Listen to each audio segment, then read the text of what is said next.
તમારે ખેડૂતોને ફોસલાવીને કામ કઢાવી લેવાનું અને હવે તમે આ જાત જાતની ખામીઓ લાવીને મૂકી દેવો એ કેટલું યોગ્ય છે? એ તો સાહેબ હજુ તો બહુ હાથ લાગ્યા. આમાં તો ટૂંકમાં જેટલા દિવસ ખેડૂતોને પકડે એટલા રોજ આપવાના છે તમે. એવા રહે કે તે સંમતિ આપે જ હવે તમે આ પ્રક્રિયા કરવાની. અમારા ખેડૂતો હેર લાવીને હેર ખાય. રોજના 200 રૂપિયા કામ પર હેર ખાય હું. એને 2 વખત ટૂંકમાં સાહેબ છે ને તમે શું કરવાના? તમે તમે આવો ત્યાં પંચાયત છે.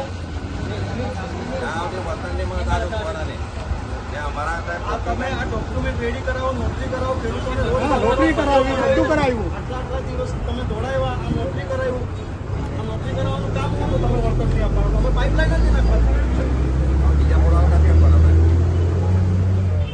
આ 300 નો સ્ટેમ્પ એક દિવસનો રોજ અમારા ખેડૂતોને રોજ બી હમણાં તો 200 રૂપિયા અને આ નોટરી કરાવ્યું એટલે પેલો જે લખીને આપે એ બી પૈસા લેવાનો. 1000 રૂપિયા ખર્ચે થયેલો. આટલા દિવસથી ખેડૂતો હેરાન થાય ખબર નથી પડતી તમને. હવે છે ફોન કર્યો. અમારા ટેક્સના પૈસે પગાર થાય છે એવું કહી દે ને. ફોન કર્યો ફોન કરો ને તો તાળાબંધી કરી દેવું તમારે. ફોન કર્યો આવે. તમે એક કામ કરો, ઉપર જ જતો. કોઈ જરૂર નહીં મળે, કોઈ જરૂર નહીં મળે. તમને તે દિવસે બોલાવેલા રાજકોટ, તે દિવસે તમે આટલા દિવસ શું કર્યું? નિર્ણય લેવો જોઈએ.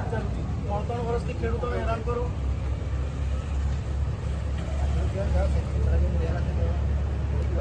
ટાઈમ આપ્યો તો તમારે 10 વર્ષ અમને રજૂઆત કરવી હતી. જવાબ લીધો તો આપવો જોઈએ તમારે.